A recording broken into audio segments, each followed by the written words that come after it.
My name is Joseph Agnew. I'm an internal medicine doctor here in San Antonio, working on the front lines against COVID. I work primarily at the VA, but I'm also a medical director at El Campo Memorial Hospital, and I'm also a professor at UT Health here in San Antonio. My name is Viraj Kulkarni, and I am a senior staff scientist at Texas Biomedical Research Institute. And I have been working here at Texas Biomed for 4 years now. I've been working on developing vaccines for HIV, and I've been doing that since till today. And my goal is to understand the immune response towards vaccines and how they work.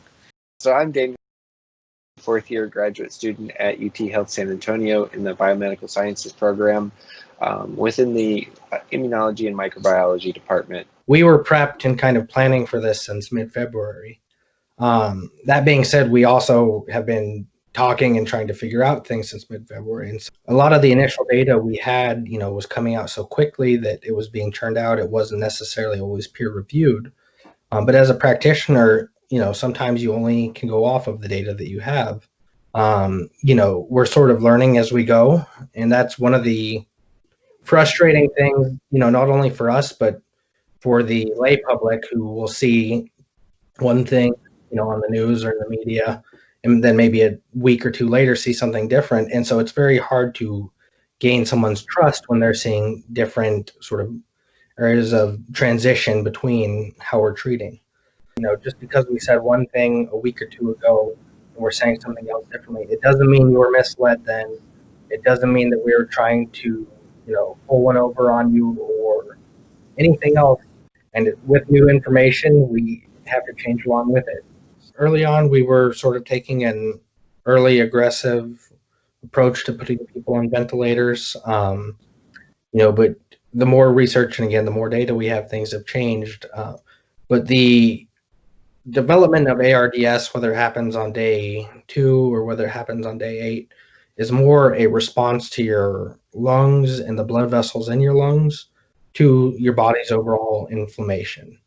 The virus does enter, it does go within the cells in your lungs, but it's the inflammatory response that ultimately leads to the ARDS. So what you're referring to is called cytokine storm. And this is seen in a number of other illnesses, including, if I'm not mistaken, Ebola and a few other viral and bacterial infections. And what it is in the context of an immune response, some level of inflammation is good. That level of inflammation is why you get a fever, why you get some of these symptoms, but it also is very important for actually providing protection against pathogens. However, cytokine storm is where that inflammation response goes out of control. And that's where you can have your immune system start to damage tissues throughout the body, and is one of the major symptoms that can lead to death. So what we want is to be able to produce antibodies quickly and effectively, and so you can kind of fend off the disease before you get to this hyperinflammation state leading to cytokine storm. We're finding more people who are asymptomatic from a COVID standpoint, but then found to have the, test positives. One of the things about coronavirus that people are starting to sort of have a misconception about is that it's not that bad or that it's not that severe. And, yes, we're seeing a lot more asymptomatic people. Yes, we're seeing more community spread. We're seeing a lot of data. But the people who do get sick, do invariably get very sick. And it's not always the elderly. It's not always people with pre-existing conditions. Some of the more severe effects of the virus aren't necessarily the virus, but it's your body's response. And so, sometimes people look great, and then day 8, day 9, day 10, they'll have a severe inflammatory response that causes their blood vessels to dilate, their lungs to fill up with fluid. And so, I have had young patients with no conditions who wind up on ventilators, including one who did pass away. It's one of those things that's very difficult to predict. So hospital stays are longer. because we don't want to send people home and then, God forbid, have something happen. And we're doing a lot more labs, a lot more inflammatory marker monitoring, because we want to try to be able to predict these things, but they're not always easy to predict. And that's what makes it hard. You have someone who's young, who you think is getting better, and then randomly, day 7, day 8, when you think you're out of the woods, they decompensate, pass away.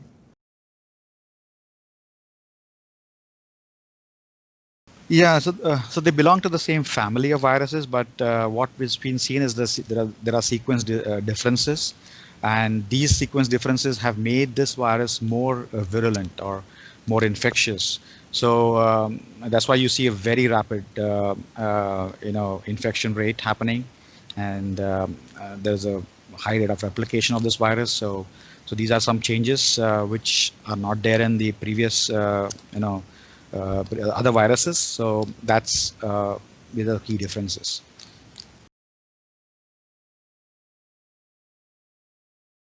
Genetic makeup may play, but if you look at the epidemiological data, this virus is infecting world over. So there is, if there were genetic differences, then you would see that some countries would do much better than other. But if you see overall, there is nobody doing better. Everyone is having the same infection, and they're having similar disease outcome. My dissertation work has been focused on developing a mouse platform that has a full human immune system. And so we have recently been utilizing this platform to understand the antibody production against the COVID virus. We're using this platform to immunize the mice that have a fully functional human immune system with the coronavirus spike protein, to understand how antibodies are produced against the virus, and which has implications for vaccine development and different antiviral therapeutic approaches. So we're really interested in understanding how antibodies bind and block the interaction between the virus and the human cells. So it's understood that if you have what's called a neutralizing antibody, which is an antibody that blocks that interaction between a human cell and the virus, then you can protect people from getting infected and spreading the infection. Most vaccines are meant for preventative approach, because the idea is to give a vaccine before a virus infection is occurring, or before a pandemic or an epidemic is going to come. So the flu vaccine, how it works is you take it before the flu season starts, so that by the time before it starts, you're already protected, right? So most vaccines work on that premise. But yeah, there are some other vaccines which are for towards therapeutic. For example, administration of antibodies, like monoclonal antibodies. These kind of vaccines are for preventative. You already know that you have an infection, and you know what is to be given so that it can be rapidly cleared off. So that's but the ones which we are talking about now, which are in clinical trials, they're all done in healthy individuals. That's very hard. You cannot humans. That's why animal trials are important in this thing. Yeah. Because you can challenge the animals with the virus and then say yes, your vaccine works or not. But in humans, this is really difficult to do, because you cannot challenge humans, and it's just that that's why you need a large number of people to do this, and there will be some people in the low risk areas where the infection is low, while there will be some people in the high risk areas where the infection is higher, and then you can make a statistical argument how did the vaccine protect. But at least we know for healthy individuals, the phase 1 clinical trial, that the humans which were given the vaccine did develop a healthy immune response or not. That much you can clearly say.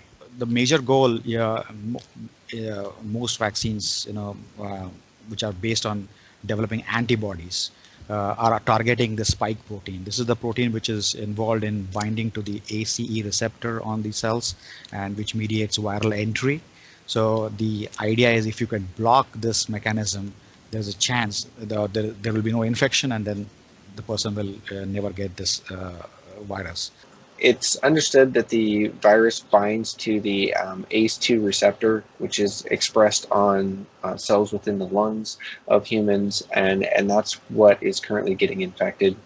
And so we're looking at using our humanized mouse model that has a fully human immune system to understand the production of antibodies against it. And we're actually collaborating with a few labs here that are looking at blood samples from patients who've recovered from the virus to understand what the antibodies look like from the patients that have recovered, as well as the antibodies produced in our mice. So we can really understand the antibody response over time.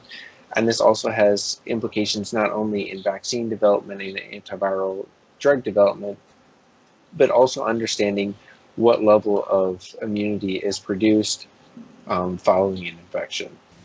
There's always a chance of reinfection because based on how the vaccine was given and what kind of immune response did the vaccine generate, and it's very critical to know the right kind of antibody or T cell response have to be made against this virus. And also we also need to make sure that the immune response which you generate is long lasting. If you can able to keep the antibodies generated for over a long period of time, that would definitely help in preventing reinfection of the same virus.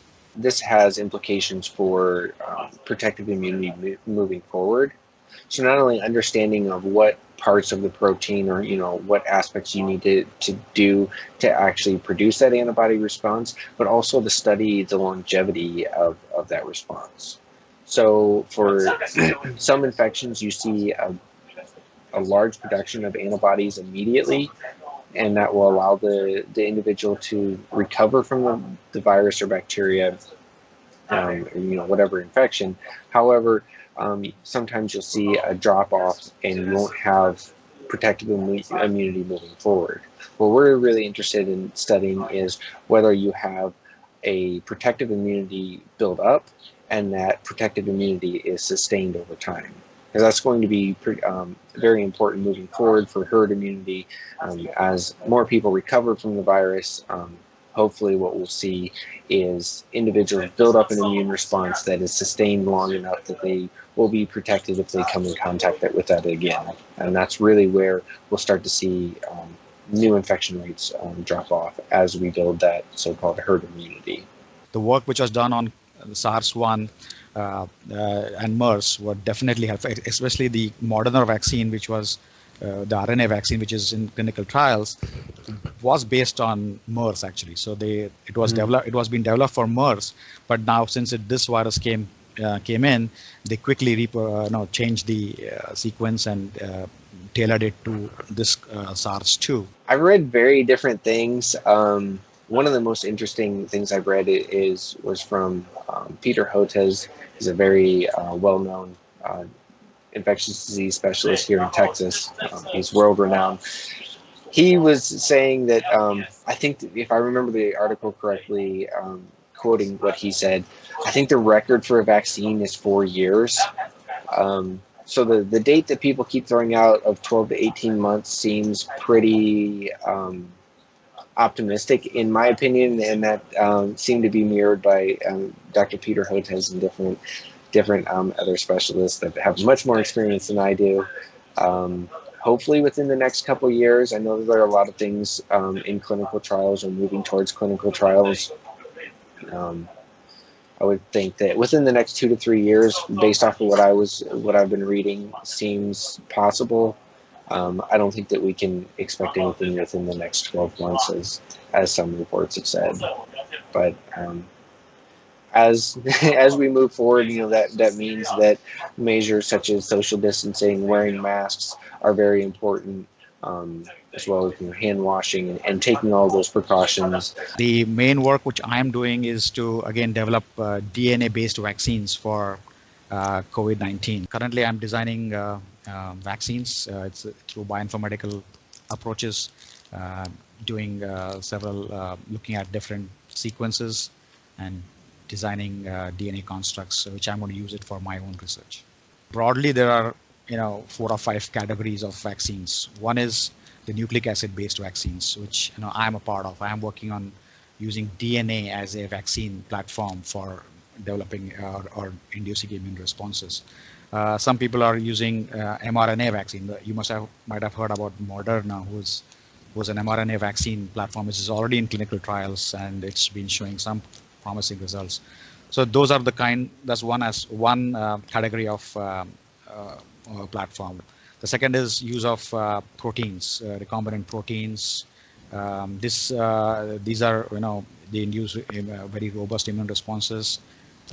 These are also being developed. There are some companies who are developing that kind of vaccine. The next is the use of live attenuated viral vectors. Like for example, adenoviruses. You must have heard about the chimp adenovirus, which the Oxford group has been doing. So that's another category of vaccine platform. The one more is the use of passive immunization, where just infuse antibodies into patients so that they can control the virus. So that's another platform which is widely being developed. And the fourth or the fifth is the ones with the developing really therapeutics, going to make antivirals, look at other treatment options. So that's another aspect of in terms of the treatment of the viral disease. We need to make sure what kind of vaccination procedure or modality we would like to go with. That's the most critical part. Once we are there, it will be manufactured very quickly, and the whole world can get the vaccine. Wearing your scrubs at work and then going home, and am I suddenly contaminated? Is the virus living on me for 72 hours? All those things. And we're getting more and more reassuring data, but it still is something that is a bit of a question mark. So certainly, from that standpoint, I don't roughhouse with my son nearly as much. I mean, I don't want to be wrestling and up breathing on him on the offset. I don't. I purposely find myself having less physical contact with my girlfriend, things of that stance, just because you really do worry about, am I sort of harboring this, and what if I were to get someone else sick, or sort of down the road consequences. I think the biggest error we can make right now is not to hold on to the lessons learned. All of these things aren't just good for COVID. They're good for cold and flu seasons. Some of them are just common sense. If you're not feeling good, stay home. If you're coughing, have a fever, don't go out unless it's necessary. Wear a mask. Wash your hands. All these things that really we should have been doing, for a long time. We've learned these lessons. We finally ingrained them in people. And so when I do go out and I see people going around without masks or, touching different things at stores, it is a little bit disheartening, because those are, things that if mass change is going to happen, or if there is a sort of change in thinking, that could be some of it. The biggest thing that we need from the people right now is just, again, to remember the lessons learned, to be smart. We're all tired of being home. We all want to get back to normal life, to go to restaurants, to, just sort of have that physical connection that we've been lacking. Things as simple as like going to walk around Target are suddenly like a big night out. And so, at least from my experiences, supplies wise and things like that, we seem to be doing okay now. But, taking those lessons with you, trying to limit how much you're going out, trying to limit, the spread by wearing your mask, by washing your hands, by not doing unnecessary actions. That's the primary thing that we need and that I hope gets conveyed. I mean, my message, regarding the pandemic is that it is real. Just seeing it in your daily life doesn't mean that it doesn't exist, doesn't mean that it's not there. I mean, there's still people struggling. There's still communities that are reeling. There are still hospitals that are overrun and that, are having an increase in cases daily. Take what you've learned, take what the recommendations, continue to limit the spread. It's very much real, but it's also something that we can very much keep contained.